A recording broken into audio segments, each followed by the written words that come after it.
Here this afternoon as we celebrate the publication of Four Quadrant Living. We do have lots of copies of books for sale, and I know some of you bought books already, but remember, we make great gifts, and she will be signing books this afternoon, and it's just a terrific treat to have her here. She's been talking about this for such a long time, and it's great to see it out finally. I'm thrilled to have Dina here today. Thank you all for being here, and there you are.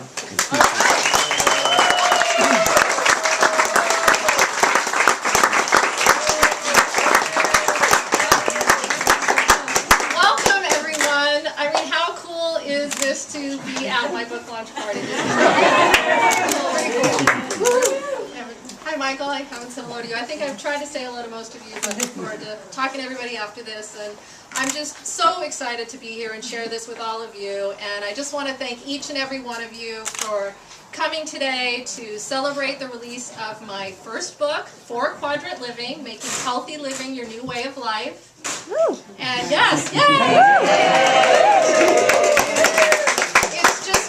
Heartwarming to look around the room and see people from so many different areas of my life. I see friends from running, from school, from Toastmasters, from work, from my writers club. So thank you all. And for those of you that I don't know, thank you for coming, and please introduce yourself to me so that I can meet you. I do want to welcome my family who came up from Southern California for this big event. My proud mom, Diane, and my sister, Debbie. Dedicated to Debbie, and her husband, Vince, my favorite mother-in-law. And I do want to acknowledge my husband, Dave.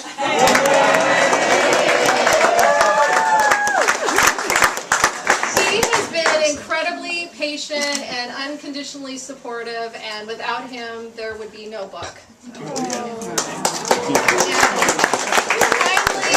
I want to thank Michael for letting us have the party at Rakestraw Books, inviting us to be here, and it's just so surreal and so cool to have my book being sold at one of the best indie bookstores around. So thank you, Michael.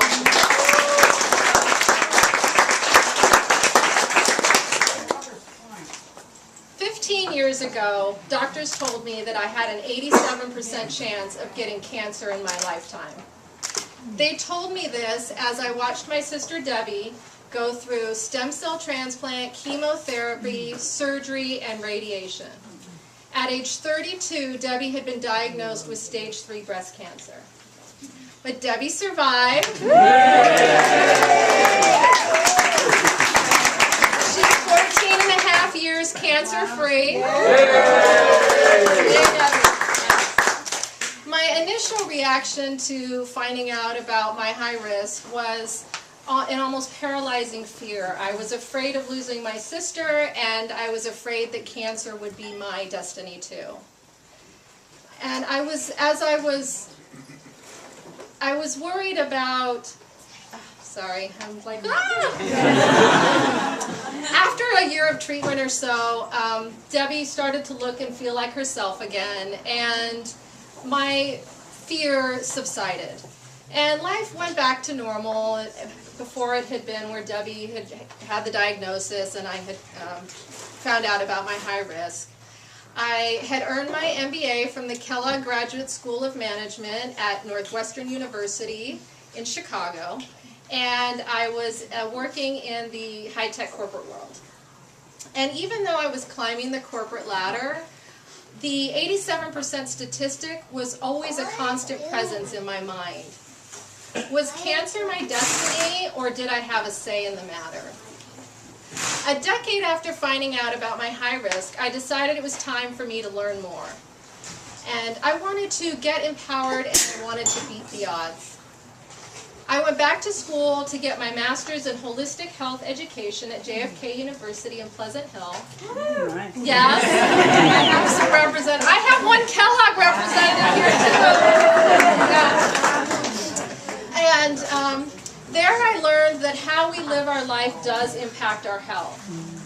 And the most important concept I learned about is epigenetics.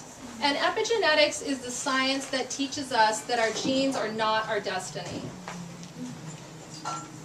Scientists used to believe that it was our genotype or our DNA that determined our health. And scientists now realize that it is our phenotype, which is our genotype or DNA, plus the environment that determines our health.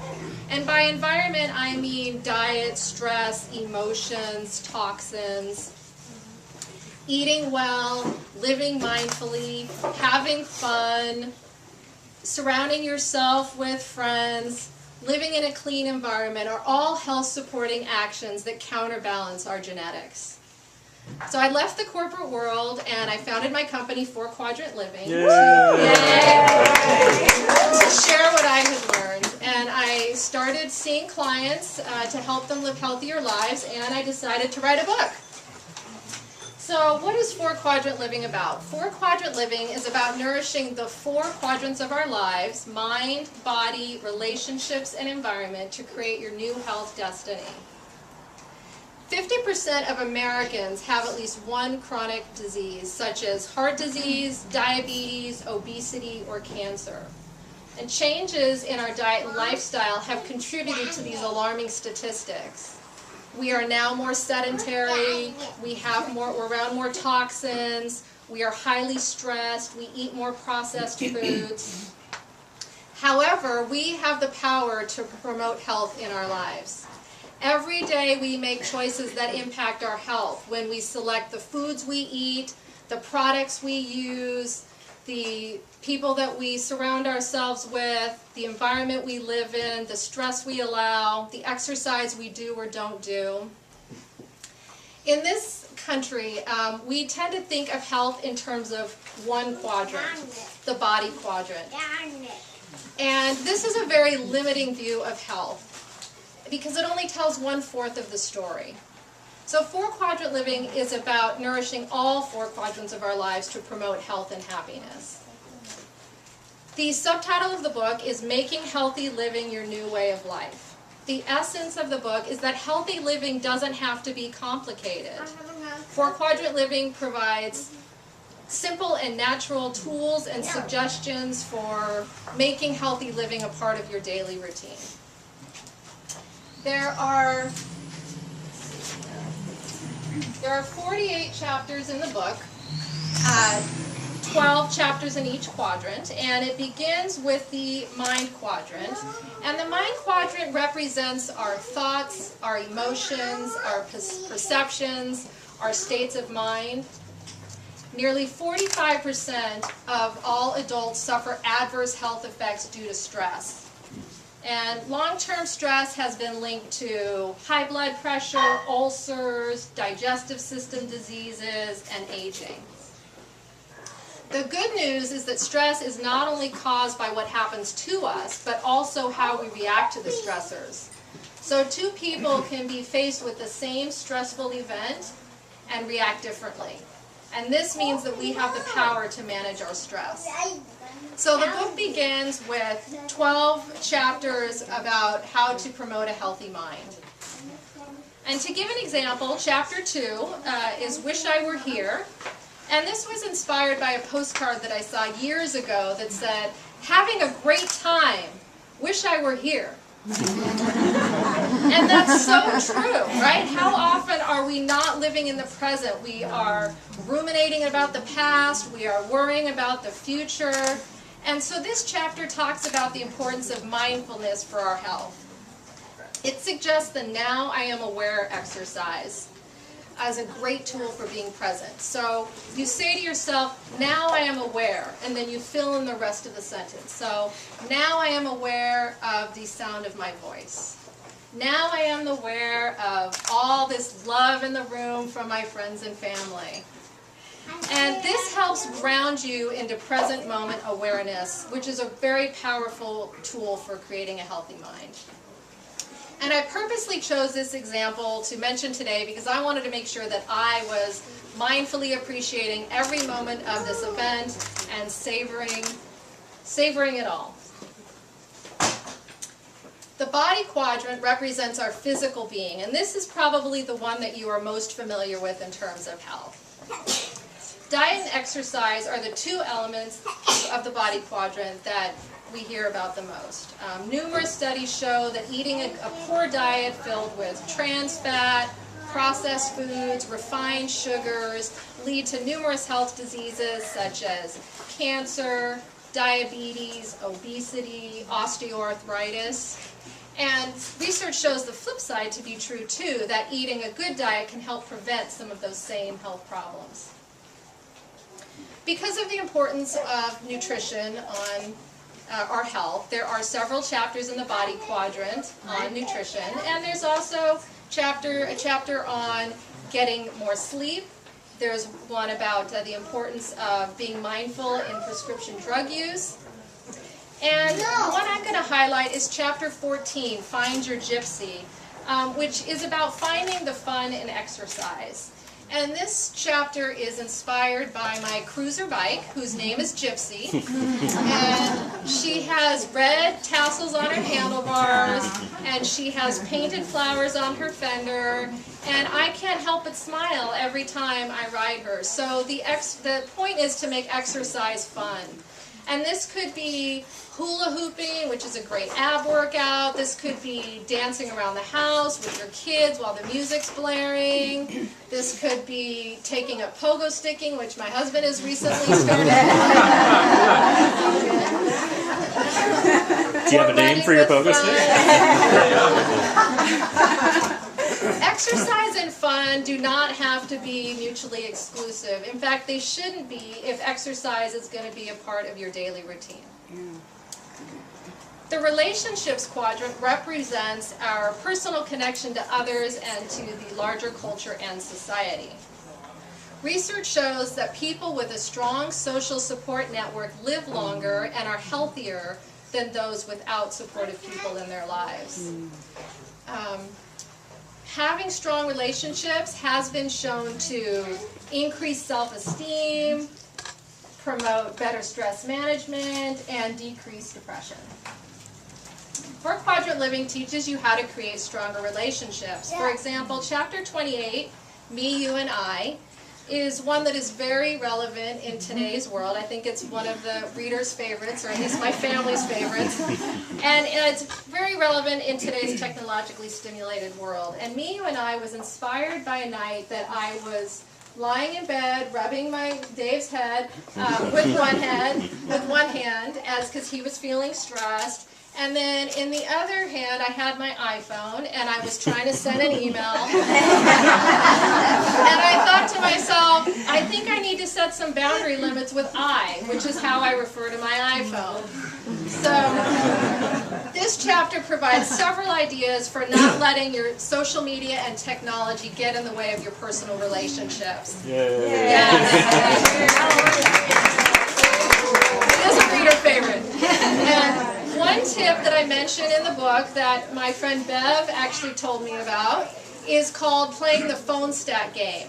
And this is where if you go out to lunch or dinner with your friends, everybody puts their cell phone in the middle of the table, and whoever gives in first to the temptation of the buzzing and the rings signifying texts and emails and phone calls, they have to pay the bill. So who's up for that challenge? The Environment Quadrant represents the world we live in. Of the four quadrants, this one is the one that we probably think relates least to our health. We may see the environment as somehow separate from us, but the truth is that we are intimately connected to the environment. We spray food with pesticides, we drive cars that produce pollution, we then eat these foods and breathe the air. So in order to keep ourselves truly healthy, we have to keep the environment healthy. Scientists have found more than 100 potentially dangerous industrial chemicals and pollutants in the body of the average American. And these toxins can lead to numerous health concerns such as learning disability, fertility, allergies, asthma. So chapters in this quadrant give ideas for detoxifying your environment and reducing your carbon footprint. Chapter 38, Shoeless Sanctuary, is one that was inspired by my no shoe policy, which my family still isn't quite sure about, or friends for that matter. This chapter gives several ideas for detoxifying your home, and the one idea mentioned is to leave your shoes at the door, because dirt and pollutants are tracked in with your shoes when you come in from the outside. Even think about just walking on your lawn, which maybe, hopefully you don't spray with pesticides, but if you do, you're bringing that into the house. And every time we are walking around in the city and I see what's happening on the streets of San Francisco, I'm really glad we have a no-shoe policy in our house. The essence of what I wanted to write in writing this book is that how we live our life does impact our health. We shouldn't wait for a wake-up call to start living a healthier life. And you don't have to try all of the ideas in the book. You can just start with a few and go from there. And the important point to remember is to have fun, because a part of health is pleasure. And if you're not having fun in the process, you're not promoting your health. In the final pages of the book, I write, "Here is what I know for sure. We are the creators of our own lives. Actively and passionately choose the life you want. Seek out meaning, be happy, live mindfully, appreciate life, be authentic, share the journey with others, and walk softly on this earth." I know some of you have already started reading the book, and it's been very fun to see your dog-eared pages and your highlighted Kindle. So I hope that as you continue to read the book, you will continue to share your experience with me. And I just want to end by having a toast to all of you to thank you very much for being here and supporting me on this 2.5-year book writing adventure journey. And now let's keep celebrating.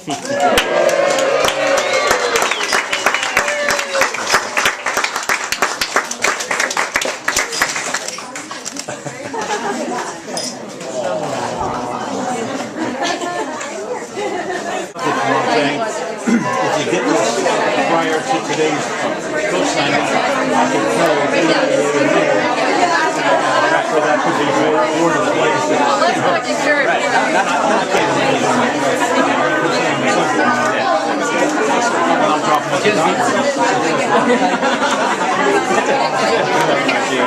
All right.